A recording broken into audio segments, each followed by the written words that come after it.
کیونکہ پاکستان میں بھی زرعی اصلاحات کی ضرورت ہے. کون سے ایسے اقدامات ہیں جو آپ سمجھتے ہیں حکومت کو کسانوں کی فلاح و بہبود کے لیے پاکستانی حکومت کو فی الفور اٹھانے چاہیے؟ توقیر میں کیونکہ کسان خود کسان نہیں ہوں، ایک سیاسی ورکر ہوں، اور آپ کو یہ پتہ ہے کہ کسان جو ہے نا وہ جن مشکلات سے گزر رہا ہے اس کو بہتر وہ کسان ہی سمجھ سکتا ہے.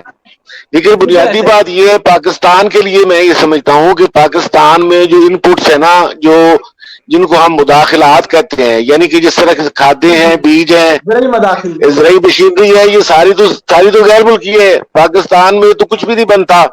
پاکستان والوں کے پاس زمین ہے صرف، اور جب حکومت جو ہے وہ کسانوں کے جو ان پٹس کے اوپر وہ اپنی کنٹرول رکھتی ہے، اور وہ اپنی قیمت جو ہے مثلا کھاد جو ہے، کھاد کا بنانے والا اس کی قیمت مقرر کرتا ہے، ٹھیک ہے نا جی، اور جو بیج ہے بیج بنانے والا اس کی قیمت مقرر کرتا ہے.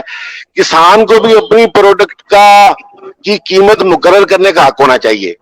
پاکستان جو ہے نا اس میں کسانوں کی صرف ایک ہی کی جا سکتی ہے کہ اس بڑھتی ہوئی مہنگائی میں جتنی ان پٹس ہیں، جتنی مداخلات جسے ہم کہتے ہیں، وہ ان پٹس کی قیمتیں جب وہ پیدا کرنے والے مقرر کرتے ہیں تو فصل پیدا کرنے والا اپنی فصل کی قیمت، اپنی پروڈیوس کی قیمت کیوں نہ مقرر کرے.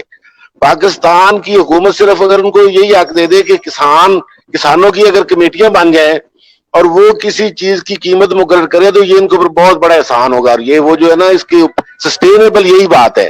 اور اگر وہ پالیسیاں ہندوستان کی طرح مسلط کریں گے پاکستان کے اوپر کہ جناب کھاد والا تو کھاد پیدا کرتا ہے تو وہ اپنی قیمت خود مقرر کرے گا، لیکن کسان کی پروڈیوس کی قیمت جو ہے وہ حکومت مقرر کرے گی اور اس کو کوئی سبسڈی بھی نہیں دے گی، تو یہ جو ہے نا یہاں بھی سنگھرش جو ہے نا آپ کو پتہ ہی ہے ہو رہا ہے. پچھلے دنوں بھی کسانوں نے بہت سارا کیا ہے. جی لیکن ہندوستان کا تھوڑا سا فرق یہ ہے کہ وہاں پہ کیونکہ جمہوری آزادیاں زیادہ ہیں، وہاں کے لوگ ایک کنٹینیوس سٹرگل میں ہے، ایک جاری رہتا ہے ان کا جو ہے نا وہ سلسلہ.